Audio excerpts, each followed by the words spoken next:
Hello, and welcome to another episode of the Good Boxing Podcast with your host, Josh Sigh. And I'm going to jump right into this episode.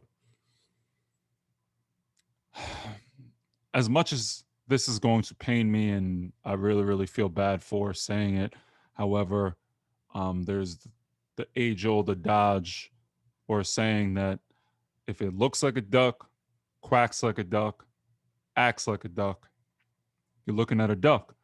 And I respect every fighter that steps in the ring, every fighter that chooses to make the sweet science their primary source of income. So this is really going to pain me. I love Caleb Plant. I think Caleb Plant is a fighter that truthfully shows glimpses of being a tremendous boxer. He's slick, has fantastic combinations, and knows how to disarm big punchers such as Uzgatagi, Fagan Boots, and the list goes on and on. However, Caleb Plant at 168 unfortunately has developed a reputation of fighting basically cupcakes. And at first, I was a big champion of Caleb Plant. I wanted Caleb Plant to fight Canelo. I wanted Caleb Plant to step up to fight David Benavidez.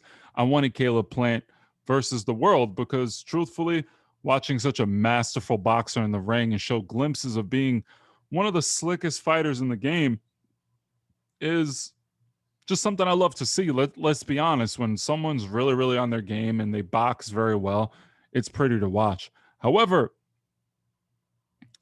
after Caleb Plant's last fight with Truax, after Canelo Alvarez disposed of Billy Joe Saunders, Canelo Alvarez is the kingpin and the perennial face of boxing. You can't deny that. Other than Manny Pacquiao, I don't think there's a bigger star in the world, for the exception of maybe Anthony Joshua, who's a heavyweight, and you know heavyweights make the most money. People know, and the heavyweights generate the most buzz.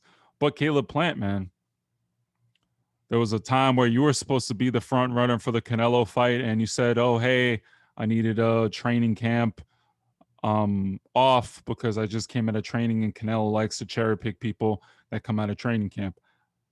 I was a little hesitant to defend you, but I was one of the biggest champions saying, "You know what? Good for you standing up for yourself and really showing like, hey, I want to take this seriously. I want to be the most healthy I've ever been going into my next fight." So he didn't get the fight, and I believe this is when Yildirim fought Canelo. Then there were inklings of David Benavidez versus Caleb Plant, and for some odd reason, Caleb Plant never could come to an agreement to fight David Benavidez. You're literally under the same stable. David Benavidez had the belt that you have, and look, you guys are in the same stable, PBC. Easy fight to make, in my opinion, but I get it. Business wise, you can make the fight bigger and potentially, unfortunately, David Benavidez lost his belt in a bad way. So it's hard to make an argument for David Benavidez to fight you when you think about it logically. But for the fight fans, we would love to see that. But again, that fight doesn't take place. Another fight that just seems to just can't be made. I don't know. Um, and then finally, the talks about Canelo happened again. You successfully defeated Caleb Truax. That fight was a blowout. I know you hurt your shoulder or your hand or whatever it was, but you blew the guy out. They expected you to stop him. You didn't. But look, it was a good fight. And again, I'm coming from a position that I like Caleb Plant. I think he's very good. I think he's very talented. But now it's coming to the point where you can have all those things. You can show potential. You can say you're this and you're looking for your worth. I get it. But now when it's time to step up to the real deal, to test yourself, either you got to step up or step down and just stop. Because I got it when you said, hey, I needed a training camp to recover. I've been training, COVID. There was a bunch of different things that happened, and I understood that. But now Canelo Alvarez defeated Billy Joe Saunders.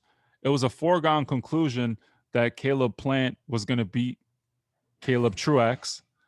And when it happened, it was a foregone conclusion that you guys were going to be in a collision course for undisputed at 168. Canelo clearly made it clear that he wants to be undisputed champion. He wants to be a legend, right?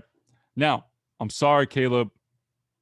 Based on your resume, based on who you fought, you're not an A side, and you have to capitulate that. And I think he understands that, but I don't think he understands the way negotiations work. Yes, you do have leverage, you have a belt, but I think you're overplaying your leverage. And now that another fight is falling through again, I'm sorry, it's looking like you're ducking Canelo. And as much as I'm going to hate saying this, and I'm probably going to get flack for this, and let me know what you think down in the comments. Like or hate the video, totally fine. I just want feedback. But now you're offered the most money you've ever been offered. I look back at purses for the Caleb Truax fight, you made $750K. Now, that's a pretty handsome sum of money. Now, think of $10 million. You get over 10x what you made your last fight. You fight Canelo Alvarez, where if you lose, you still have a fantastic career. You can still campaign at 168. Canelo, yes, has come up with some really, really ridiculous requests. $40 million guaranteed. Okay. Whether whether Plant gets COVID or anything, he's guaranteed to make $40 million if you sign for September 18th. So you can't play the, oh, yeah, we're fighting, and then pull out and then be like, oh, hey, I got Canelo on my network. I can't pay you 40. He wants his $40 million. Then you're like, no, I don't want to fight. Oh, no, he's asking for too much. Now, how can you not expect Canelo to ask for a percentage of the pay-per-view? This isn't the Deontay Wilder, Anthony Joshua, Eddie Hearn thing where I'm going to give you $40 million guaranteed and then we keep the whole fight. Like, you're talking about Canelo Alvarez, who took control of his career, has no promoter, and just kind of works with whoever he wants to work with. Heyman is trying to make Canelo sign for multiple fights and then fight Benavidez, fight Caleb Plant, etc., etc. Now, Caleb, I know in your heart of hearts, you're not a duck. I know you're a fighter. This is what you do. But you got to understand optically how playing hardball with Canelo isn't smart. You're blowing a $10 million payday, which is more than you've ever made in your career. And there's legitimately nothing to lose. You lose to Canelo, so what? Billy Joe Saunders got his eye socket broken, but you saw how when he fought Canelo, he exposed Canelo and showed that he belongs at the highest level. Sure, he got stopped, but Billy Joe comes back. He's going to be all right. People are going to watch him. He's a bigger fighter now. Now he can demand more of a purse. You've literally fought not a soul on your resume.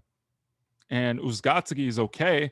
And that's what Benavidez is going to do right now. He's going to go fight Uzgatski, which is smart, so they can start setting up that Caleb Plant and David Benavidez fight.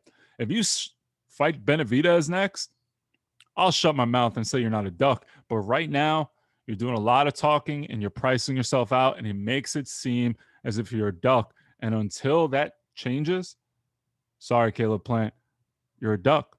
You're ducking Canelo. Canelo doesn't need you. If you're saying Benavidez, okay. Benavidez may need you because he also needs a staple fight, even though he fought Durrell and he's fought, in my opinion, the better guys. So I don't know what you're waiting for. I don't know who's in your ear, but you're blowing the biggest opportunity of your life. And you don't realize that Canelo Alvarez can fight anybody he wants. He already has established a fantastic resume. He's already done things that warrant him to be the A side. And you got to realize that when you're not the A side, you're going to have to capitulate certain things. Look what Tio did. He fought for his glory, took control of his career, and decided, like, nah. I'm going to take less money. I'm going to kind of screw myself on the front end, but I'm going to beat this guy, and then I'm going to restructure everything. And you saw what happened with Charlie, even though he kind of had to take a break with COVID, etc. But Caleb Plant, you are going to ruin your legacy and your optics and your stock if you do not take this Canelo Alvarez fight, because truthfully, I see you're just ducking now. And that's okay. But if this fight doesn't happen, you can't sit here and be like, I'll fight the best, because when you had the chance to fight the best, you balked. Sorry. You've been barking. Oh, I'll do this. Oh, yeah, I'll do this to Canelo. You had a shot for $10 million. You blew it. And those are just my 2 cents. Subscribe, like, you guys know what the deal is.